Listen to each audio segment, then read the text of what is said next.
Στο πρώτο μου βίντεο μοιράστηκα μαζί σας σχεδόν τα πάντα που έγιναν μετά το Dragon's Den και τη συμφωνία για τη startup μου, το Dinnerly. Για όσους δεν γνωρίζουν, το Dinnerly είναι ένα λογισμικό που επιτρέπει σε εστιατόρια να έχουν τη δικιά τους ιστοσελίδα, σύστημα κρατήσεων, σύστημα online παραγγελίας, για να μπορούν να κάνουν τη δουλειά τους ανεξάρτητα, χωρίς προμήθειες. Για όσους είδανε λοιπόν το επεισόδιο στο Dragon's Den, νομίζω καλό θα ήταν να εξηγήσω πώς και γιατί ξεκίνησα το Dinnerly και τα ερεθίσματα που γέννησαν αυτήν την ιδέα. Πιστεύω ότι όλη η ζωή μου, οι εμπειρίες μου και τα πάντα που έχουν γίνει μέχρι να ξεκινήσω το Dinnerly ήταν η απόλυτη προετοιμασία για να ξεκινήσω αυτή την εταιρεία. Δεν θα μπορούσα να με φανταστώ να κάνω τίποτα άλλο και ίσως μπορεί να ακούγεται κακό, αλλά δεν μπορώ να φανταστώ οποιονδήποτε άλλο να χτίζει αυτή την ιδέα και νομίζω ότι μέχρι το τέλος αυτού του βίντεο θα φανεί γιατί το λέω όλο αυτό. Τα πρώτα μου ερεθίσματα στην εστίαση ξεκίνησαν από πολύ μικρή ηλικία. Όταν τελείωνα το νηπιαγωγείο, επειδή η μαμά μου δούλευε 2 δουλειές, το πρωί καθάριζε σπίτια και το βράδυ δούλευε σε ένα εστιατόριο, σε μια ελληνική ταβέρνα. Μετά το νηπιαγωγείο, επειδή η μαμά μου δούλευε ήδη, πήγαινα κατευθείαν στην ταβέρνα που δούλευε τα απογεύματα. Και εκεί ήταν η κυρία Μαρία, η ιδιοκτήτρια της ταβέρνας, η οποία με κρατούσε μέχρι να τελειώσει η μαμά μου την πρωινή της δουλειά. Θυμάμαι λοιπόν ότι κάθε μέρα που άνοιγα αυτή την πόρτα αυτή τη ταβέρνα, μου έλεγε η κυρία Μαρία: «Α, κάνε το σταυρό σου, Μαρινάκι μου, μπας και μπήκα ένας πελάτης σήμερα». Βέβαια, σχεδόν πάντα γεμάτη ήταν αυτή η ταβέρνα, αλλά άλλες εποχές τότε και σίγουρα λιγότερα προβλέψιμη κάθε βραδιά χωρίς κρατήσεις. Ειδικά τότε, το 2005. Σε αυτή την ταβέρνα λοιπόν, περνούσα πάρα πολλά απογεύματα και ήθελα πολύ να βοηθήσω και να είμαι χρήσιμη όταν ήμουν εκεί. Οπότε, όταν είχε πολύ κόσμο, με άφηνα να σερβίρω μικρά πιάτα και αναψυκτικά στα τραπέζια στην ταβέρνα, για να μου δώσουν κιόλας κάτι να κάνω. Κάτι που τώρα που έχω μεγαλώσει, καταλαβαίνω ότι με βοήθησε πάρα πολύ να είμαι κοινωνική και να μην τρέπομαι να μιλήσω στον οποιοδήποτε. Βοήθησε ίσως και λίγο περισσότερο ότι αυτή η κοινωνικοποίηση είχε και επιβράβευση, διότι στον κόσμο άρεσε πάρα πολύ που βλέπαν ένα μικρό παιδί να βοηθάει στην ταβέρνα, οπότε κάθε βράδυ έφευγα με περισσότερα μπουρμπουάρ από όλο το μαγαζί στις τσέπες μου. Σε αυτή την ταβέρνα λοιπόν θυμάμαι να περνάω πολλά από τα παιδικά μου χρόνια και μου έδωσε αυτό το πρώτο μικρόβιο της εστίασης και την πρώτη μου δόση στην αδρεναλίνη που παίρνεις όταν έχεις ένα γεμάτο εστιατόριο. Όσο μεγάλωνα όμως, είχα και άλλη μια αγάπη. Αυτή η αγάπη ήταν της τεχνολογίας. Όταν ήμουν 8 λοιπόν και με τα λεφτά που είχα μαζέψει από τα μπουρμπουάρ και από τα κάλαντα, ζήτησα να με πάει η μαμά μου να αγοράσω το πρώτο μου λάπτοπ. Δεν ήξερα βέβαια τίποτα από υπολογιστές εγώ τότε, ούτε η μαμά μου ήξερε τίποτα και κατέληξα και πήρα ένα Ubuntu λάπτοπ. Τα μικρά. Ίσως μ' άρεσε το λογισμικό, ίσως μ' άρεσε ο πιγκουίνος τότε, δεν ξέρω γιατί διάλεξα αυτό το λάπτοπ, αλλά τέλος πάντων διάλεξα αυτό το λάπτοπ. Στο σπίτι μου όμως δεν είχαμε ίντερνετ, οπότε πέρναγα τον περισσότερο μου χρόνο να παίζω με τις ρυθμίσεις και τις εφαρμογές που έχει ήδη το λάπτοπ και να μαθαίνω όλο το λογισμικό από την καλή και από την ανάποδη. Γενικά όμως, όσο περνούσαν τα χρόνια, ασχολιόμουν με οτιδήποτε μπορούσα να βρω που έχει να κάνει σχέση με την τεχνολογία. Είτε προσπαθούσα να φτιάξω το δικό μου ραδιοφωνικό σταθμό online, να ξεκινήσω το δικό μου blog, να φτιάξω την πρώτη μου ιστοσελίδα με το Weebly τότε, να φτιάξω beats στο FL Studio, να κάνω edit βίντεο που έχω κάνει με τους φίλους μου. Γενικά, όποτε είχα ελεύθερο χρόνο,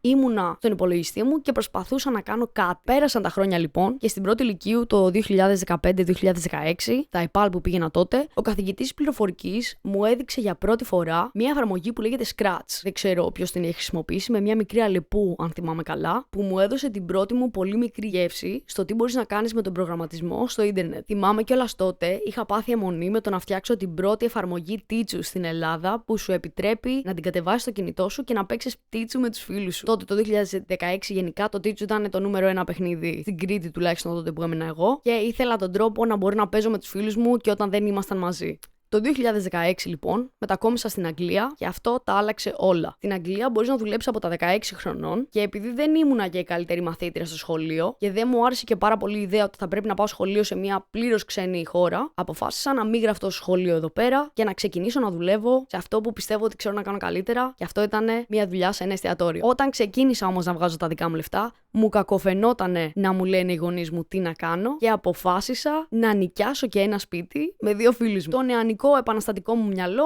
νόμιζε ότι αυτό ήταν μια καλή ιδέα. Τι να πω. Βέβαια, προσπάθησαν οι γονείς μου να με σταματήσουν, αλλά το είχα πάρει τόσο πολύ απόφαση που δεν υπήρχε τρόπος να με κρατήσουν πίσω. Οπότε ξεκίνησα να δουλεύω σε αυτό το εστιατόριο για λίγους μήνες. Ένας από τους συναδέλφους μου σε αυτό το εστιατόριο μου είπε ότι θα γραφτεί στο κολέγιο, που το κολέγιο είναι σαν ΕΠΑΛ στην Ελλάδα, για να κάνει ένα δίπλωμα BTEC Level 3, έτσι λέγεται, IT, Information Technology. Και επειδή είχα αυτή την αγάπη που είπαμε για τους υπολογιστές, αποφάσισα να γραφτώ κι εγώ μαζί του. Μ' άρεσε πάρα πολύ το μάθημα στο κολέγιο. Παρόλα αυτά, 40 ώρες δουλειάς με 30 ώρες ολής 17 χρονών παιδί ήταν κάτι που μπόρεσα να κάνω μόνο για 9 μήνες και μετά από τους 9 μήνες είτε θα έπρεπε να παρατήσω τη δουλειά μου και να πάω να μείνω πίσω με τους γονείς μου, είτε θα έπρεπε να παρατήσω τη σχολή. Και αποφάσισα να παρατήσω τη σχολή. Ίσως κακιά ιδέα, 17 χρονών σίγουρα δεν παίρνει ο καθένας τις καλύτερες αποφάσεις. Αυτοί οι 9 μήνες όμως με βοήθησαν πάρα πολύ να επεκτείνω περισσότερο τις γνώσεις μου πάνω στους υπολογιστές και να μάθω τα πρώτα μου πράγματα για προγραμματισμό, για πώς να χτίζεις το δικό σου υπολογιστή, όλα τα components πάνω σε έναν υπολογιστή, πώς να φτιάχνεις τη δικιά σου ιστοσελίδα κτλ. Αφού είχα δουλέψει λοιπόν από το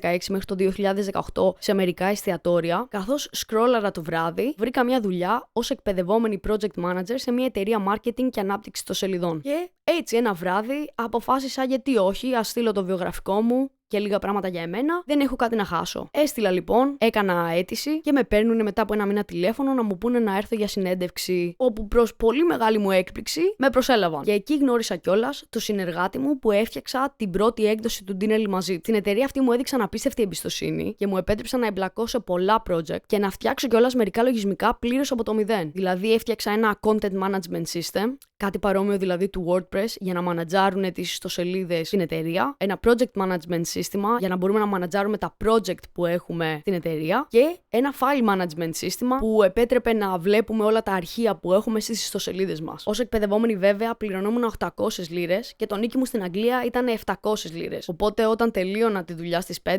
δούλευα που αλλού, σε εστιατόριο, για να μπορώ να έχω αρκετά λεφτά να ζήσω. Αυτό το έκανα για 2 χρόνια. Όπου μετά από 2 χρόνια, παρόλο που μου άρεσε πάρα πολύ να δημιουργώ λογισμικά και να δουλεύω όλη μέρα πάνω στο digital κομμάτι, ένιωθα ότι το περιβάλλον του γραφείου είχε αρχίσει να γίνεται πολύ βαρετό για μένα. Μου έλειπε η αδρεναλίνη της εστίασης, να πετάει ο σεφ κανένα πιάτο, να βριζόμαστε λίγο με την κουζίνα, αλλά στο τέλος της βραδιάς πάντα να πίνουμε μια μπύρα και να τα βρίσκουμε χωρίς να κρατάμε ο ένας τον άλλον κακία. Έτσι λοιπόν, μετά από 2 χρόνια σε ένα περιβάλλον γραφείου, έψαξα και βρήκα μια δουλειά ως υπεύθυνη εστιατορίου σε μια ελληνική ταβέρνα εδώ πέρα στην Αγγλία. Είχα ήδη 4 χρόνια εμπειρίας πάνω στην εστίαση, είχα δουλέψει σε πολλαπλά πόστα, είχα μανατζάρει λίγο και μερικό προσωπικό σε άλλους ρόλους μου σε εστιατόρια και κατάφερα λοιπόν και πήρα την δουλειά ως υπεύθυνη. Σαν υπεύθυνη σε αυτό το εστιατόριο, βοηθούσα τον ιδιοκτήτη με τα πάντα. Με την ιστοσελίδα του, τα social media του, το προφίλ του στην Google, την αγορά εξοπλισμού, αποφάσεις για τα μενού, πρόσληψη προσωπικού, τα πάντα γενικά, οτιδήποτε χρειαζόταν βοήθεια, βοηθούσα όπου μπορούσα. Και όταν ήρθε ο COVID, όλα τα εστιατόρια πήρανε την πρώτη γεύση του τι σημαίνει να έχουν οι πλατφόρμες τον πλήρη έλεγχο του εστιατορίου σου. Και το 2021 λοιπόν, αφού προσπαθούσα τόσο καιρό να βρω ένα λογισμικό για να μπορεί το εστιατόριο στο οποίο δούλευα να κάνει τη δουλειά του χωρίς να είναι εχμάλωτο στις πλατφόρμες, να έχει μια ωραία ιστοσελίδα, σύστημα κρατήσεων, σύστημα online παραγγελίας κτλ. Και δεν μπορούσα να βρω κάτι που είχε τις δυνατότητες που ήξερα ότι χρειάζεται, ήρθα σε επικοινωνία με τον πρώην συνάδελφό μου τότε στην εταιρεία marketing που δούλευα για να του πω την ιδέα μου και να τον ρωτήσω εάν ήθελε να με βοηθήσει να χτίσουμε αυτό το λογισμικό για αυτόν τον εστιατόρα. Το οποίο κατέληξε να είναι το Dinnerly. Αν και το πρώτο όνομα που είχα διαλέξει δεν ήταν Dinnerly, ευτυχώς όμως που κατέληξε σε αυτό το όνομα γιατί το πρώτο ήταν χάλια. Βέβαια τα πρώτα βήματα ήταν δύσκολα. Παρόλο που χτίζαμε αυτή την ιδέα μαζί, κάθε μήνα βεβαίως πλήρωνα το συνεργάτη μου για τη δουλειά του και για να χτίζει αυτή την ιδέα. Και μετά από 4 χρόνια, αυτές οι πληρωμές είχαν φτάσει να είναι όλες μαζί, λίγο περισσότερο από 60.000 λίρες. Εγώ προσωπικά δεν είχα πάρει ποτέ λεφτά από αυτό και συνέχιζα να δουλεύω σε εστιατόρια για να μπορώ να ζω. Από το 2024 και μετά μπορείτε να δείτε το πρώτο μου βίντεο στο YouTube για τη συνέχεια της ιστορίας που θα το βάλω εδώ πάνω να το δείτε αν θέλετε. Ελπίζω μετά από αυτή την εξήγηση να είναι λίγο πιο ξεκάθαρο πώς κατάφερα πάνω απ' όλα να ξεκινήσω τον Dinnerly και γιατί οι εμπειρίες της ζωής μου με οδήγησαν σε αυτή την ιδέα. Σίγουρα δεν ήταν μια ιδέα που σκέφτηκα γιατί πίστευα ότι θα βγάλω εκατομμύρια. Δεν ήξερα καν ότι θα το θέλανε δηλαδή και άλλα εστιατόρια αυτό που είχα φτιάξει, αλλά ήταν απλά μια ιδέα για να βοηθήσω έναν ιδιοκτήτη εστιατορίου, ο οποίος αφού ξεκίνησε να βλέπει τα αποτελέσματα, το είπε σε άλλον ιδιοκτήτη εστιατορίου και αυτός σε άλλο ιδιοκτήτη εστιατορίου και σιγά σιγά άρχισε να γίνεται μια μικρή επιχείρηση που έπειτα αποφάσισα να προσπαθήσω να επεκτείνω για να βοηθήσω ιδιοκτήτες εστιατορίων και να είναι ανεξάρτητα αυτά τα εστιατόρια από τις πλατφόρμες και τις χιλιάδες προμήθειες που πρέπει να πληρώνουν κάθε μήνα. Εάν θέλεις να ακολουθήσεις το ταξίδι μου, κάνε subscribe στο κανάλι μου και κάνε subscribe και στο κανάλι Dinnerly στο YouTube, διότι εκεί θα ξεκινήσω να ανεβάζω βίντεο που θα έχουν να κάνουν μόνο για την εστίαση και εστιατόρια, ενώ εδώ θα ανεβάζω βίντεο περισσότερο με το ταξίδι μου χτίζοντας την εταιρεία μου. Και για όσους μείνατε μέχρι το τέλος και ίσως που γκρινιάζετε για το γιγάντιο μικρόφωνο μου, έχω stand το οποίο προσπάθησα να χρησιμοποιήσω. Παρ' όλα αυτά, δεν μπορώ να βγάλω βίντεο αν δεν κρατάω κάτι στα χέρια μου και αυτό το μικρόφωνο μου λύνει τα χέρια. Βασικά δεν μου τα λύνει, αλλά καταλάβατε.